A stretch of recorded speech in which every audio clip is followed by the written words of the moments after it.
dulu ya, diversifikasi pada dasarnya sebetulnya upaya yang dilakukan oleh pengusaha atau produsen perusahaan gitu ya untuk mengusahakan atau memasarkan beberapa produk yang sejenis dengan produk yang sudah ada di pasaran sebelumnya.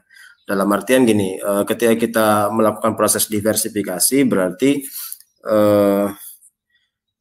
ada upaya dari kita selaku perusahaan atau produsen ya, kitanya person dalam perusahaan tersebut untuk membuat berbagai macam jenis produk ya. Namanya kita berbisnis, tentu strategi atau upaya-upaya yang dilakukan untuk memperoleh profit ada banyak cara ya. Salah satunya adalah merupakan diversifikasi. Kalau bahasa sederhananya sebetulnya diversifikasi ini merupakan penganekaragaman. Penganekaragaman berarti kita tidak terpaku pada satu produk ya. Kalau kita punya banyak ide untuk mencurahkan ide kita dalam bentuk produk ya, kita implementasikan aja gitu.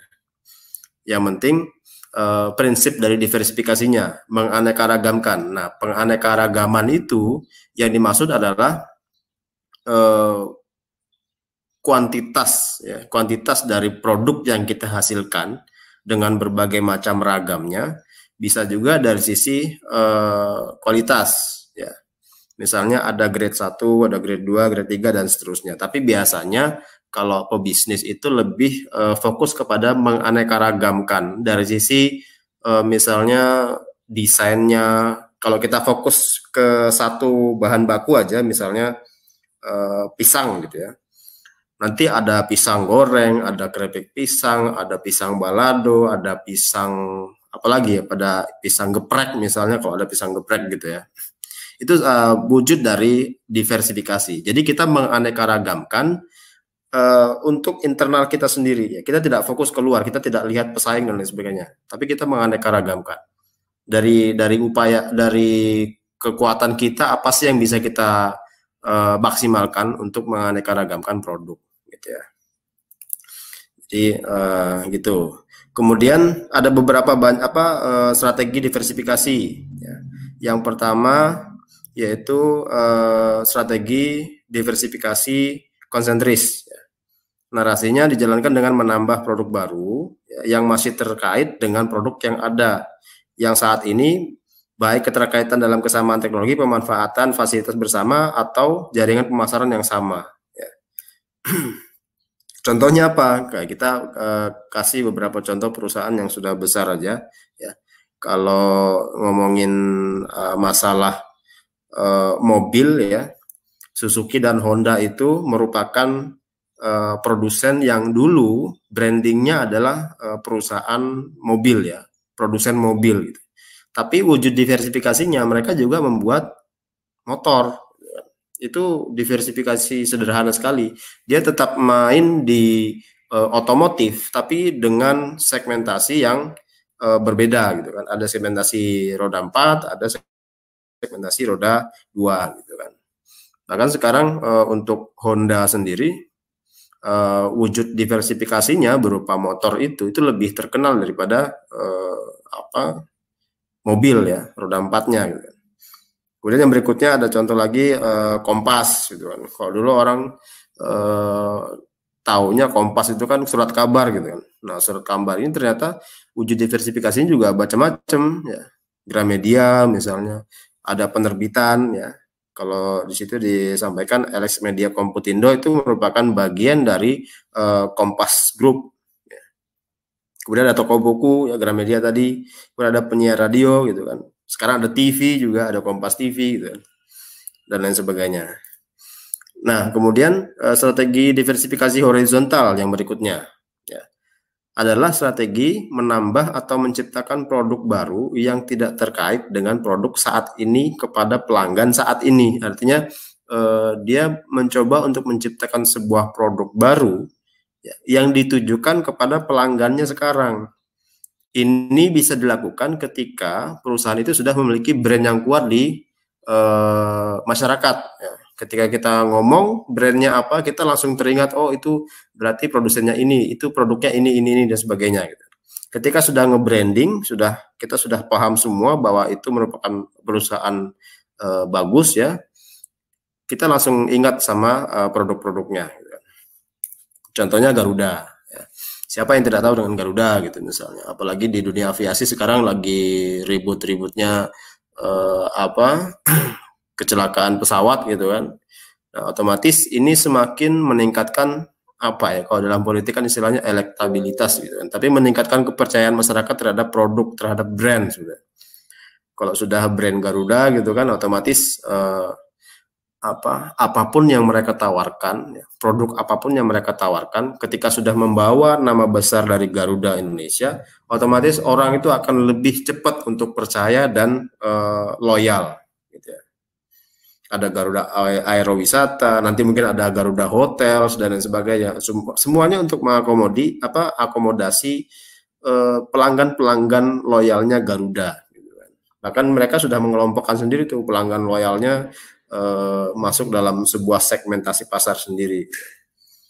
Kemudian Kompas tadi ya, kalau kita berbicara Kompas juga dia membuka jasa travel, konsultasi perjalanan, mulai dari perjalanan wisata sampai perjalanan wisata religi misalnya. Ya. Yang khusus ditujukan kepada pelanggan atau koran, majalah dari kelompok Kompas Gramedia tersebut. Kemudian yang konglomerasi, ya, penambahan produk baru dan dipasarkan pada pasar baru yang tidak terkait. Ya. Kalau dua sebelumnya itu kan terkait ya, terkait dan ada turunannya. Pertama terkait di segmentasi pasarnya ya, otomotif misalnya tadi. Kemudian yang sebelumnya itu terkait karena memanfaatkan nama besarnya. Sementara kalau yang konglomerasi itu tidak terkait dengan main bisnis yang sekarang setengah berjalan. Contohnya nih, Bank Lipo.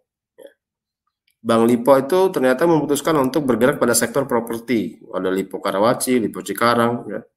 Ada Lipo Development, ada juga Lipo apa yang baru di Jakarta Timur atau Jakarta Selatan, saya lupa.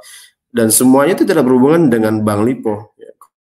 Kalau dulu brandingnya Bank Lipo terkenal sekali gitu. Tapi dia berani cross line untuk membuka jalan bisnis baru dengan mengambil sektor bisnis yang baru. Kalau Mas Pion Indonesia ya sudah tahu lah, Mas Pion itu kan dulu produk elektronik ya, Mas Pion. Bahkan sampai sekarang branding Mas Pion itu lekat sekali di kita dengan produk-produk elektroniknya gitu. Tapi dia buka bank juga, ada Bank Mas Pion, ada Mas Pion Sekuritas gitu, yang menjadi broker atau perusahaan pialang yang kita bisa manfaatkan fasilitasnya untuk berdagang saham. Ya. Ada Mas Pion Money Changer. Dan ini diikuti juga oleh perusahaan-perusahaan yang lain, misalnya kayak BUMN di bidang perbankan, ada yang masuk juga di sekuritas, gitu kan. Ada juga BCA dengan BCA Live-nya, gitu kan. Jadi dari perbankan dia masuk ke asuransi, dari elektronik dia masuk ke perbankan dan dunia keuangan lah ya, dunia keuangan. Dan masih banyak yang lain ya. Kayak tadi saya bilang diversifikasi itu dari hal yang sederhana lah, kita punya satu keunggulan bahan baku, ya kita buat dengan berbagai macam produk yang bisa kita hasilkan. Itu contoh sederhana dari diversifikasi. Oke, sekarang diferensiasi. Ya. Saya sengaja menyatukan dua tema pembelajaran ini ya. Diferensiasi dengan diversifikasi supaya teman-teman tidak keliru memahami perbedaan dari keduanya. Ya.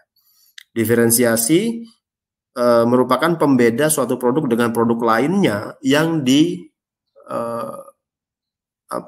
diproduksi oleh kompetitor. Ya. Kalau tadi kita berbicara diversifikasi itu berarti kita menganeka-ragamkan yang bisa kita lakukan di internal perusahaan, gitu kan. Tanpa melihat produk dari perusahaan lain lebih bagus, produk dari perusahaan lain misalnya jadi acuan dan sebagainya. Jadi referensi bisa, tapi jadi acuan untuk melakukan proses diversifikasi saya kira tidak terlalu ya. Tapi kalau diferensiasi berarti memberikan sentuhan kepada produk kita supaya beda dengan produknya lain yang sejenis diproduksi oleh perusahaan yang lain. Ya. Contoh lagi ke pisang apa tadi, pisang sanggar gitu misalnya, bahan bakunya pisang. Kalau kita menjual pisang, gitu kan, yang lain hanya jual pisang goreng, kita jual pisang goreng tapi dengan topping, gitu kan. Judulnya pisang goreng tapi dengan topping. Itu namanya diferensiasi. Kita berusaha membedakan, beda dalam arti yang lebih baik ya. Meskipun ada beberapa customer yang mungkin lebih bagus yang original daripada yang tambah topping ini itu dan lain sebagainya. Tapi kan segmentasinya nanti berbeda-beda gitu kan. Bisa aja dia punya segmentasi pasar sendiri, segmentasi pasar original, sementara kita mungkin meng-create segmentasi pasar baru yang pada usia remaja yang lebih banyak varian toppingnya, mereka lebih suka. Gitu. Ya. Jadi kita fokus kepada nyari pembeda. Ya. Kayak motor misalnya, Honda menerbitkan Tiger misalnya pada saat itu, kemudian si Yamaha memunculkan produk yang serupa ya, motor laki juga dengan stylish dan lain sebagainya, tapi lebih disempurnakan lagi misalnya. Asumsinya itu merupakan asumsi dari si Yamaha gitu misalnya. Mungkin dia tambahkan dari sisi silindernya, kemudian dari fitur dan lain sebagainya.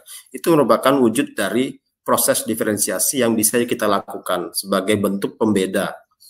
Nah, perbedaan ini itu acuannya adalah kebutuhan masyarakat, ya.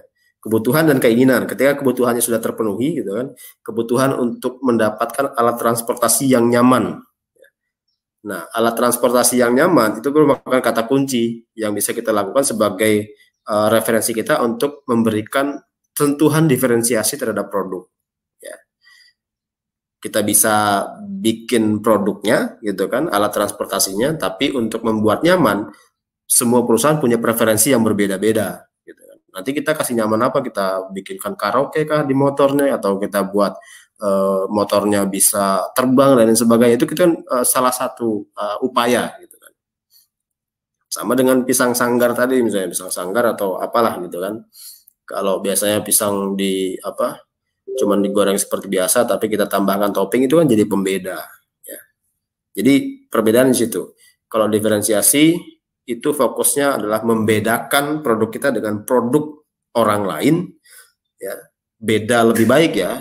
Makanya dulu ada istilah dari salah satu komika, dia katakan begini dalam stand up-nya, dia bilang sedikit lebih beda itu lebih baik daripada sedikit lebih baik. Ya. Lebih baik belum tentu beda, tapi kalau sudah beda pasti asumsi kita bahwa ini baik nih, gitu kan. Diferensiasi itu fokusnya kepada membedakan, pembeda. Kita harus punya ciri khas terhadap produk kita sendiri, gitu loh. Ciri khasnya bukan hanya dari produknya, ya. Packagingnya juga bisa. Produk itu adalah dalam artian apa yang kita bisa buat ya. Tapi kalau packagingnya kan berarti kita sudah berbicara faktor promosi di situ, ada faktor ketahanan makanannya gitu misalnya. Dengan packaging seperti ini itu akan bisa bertahan selama berapa puluh tahun gitu ya. Misalnya pisang goreng dikemas dalam kemasan vakum gitu, itu bisa bertahan berapa ratus tahun ya. Itu salah satu bentuk diferensiasi juga ya. Tidak hanya melulu tentang sanggarnya, tapi bagaimana pengemasannya itu merupakan salah satu referensi kita untuk membedakan dengan produk yang lain. Ya.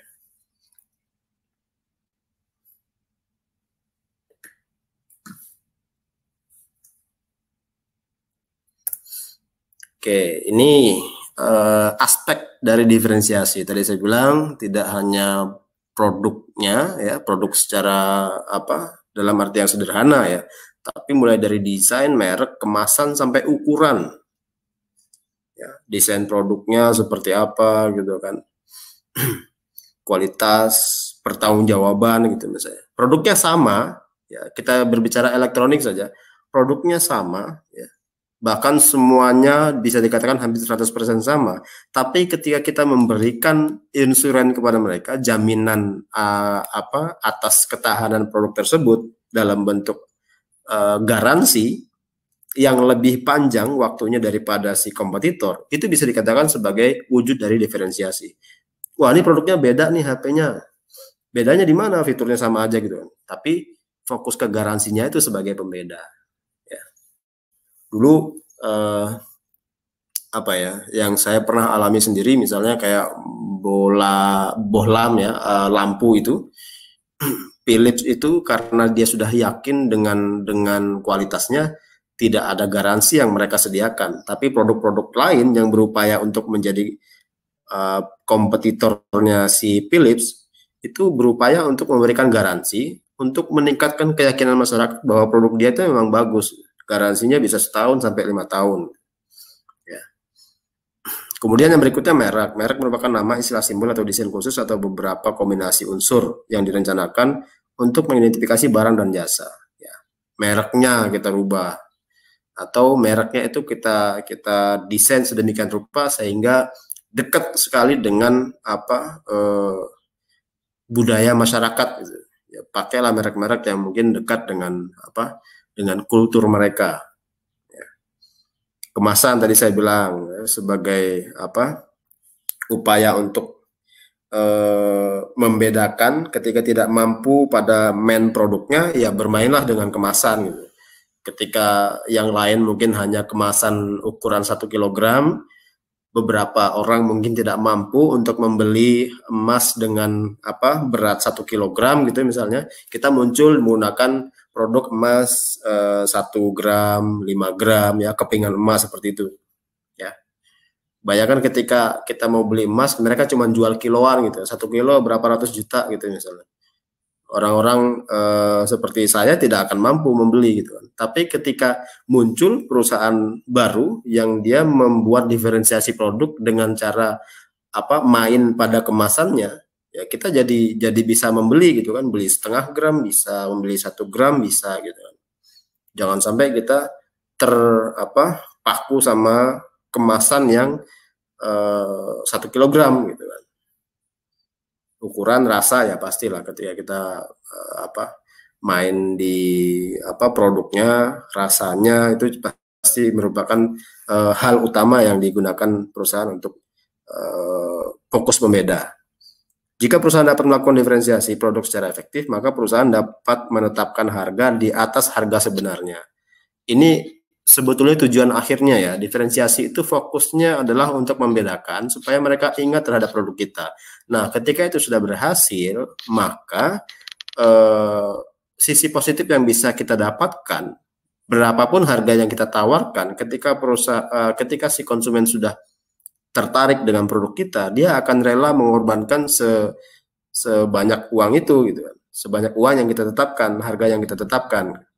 Tapi itu hasil akhir ya, hasil akhir itu. Bahkan harga itu bisa jadi diferensiasi juga. Ya. Produknya sama, harganya sama, desainnya sama, mereknya mungkin hampir sama, kemasannya sama. Ketika harga kita jauh lebih murah daripada mereka, itu merupakan diferensiasi. Ya. Oh, ini beda nih produknya sama kita. Kenapa bedanya? Beda harga gitu. Yang itu murah, yang sono mahal gitu misalnya.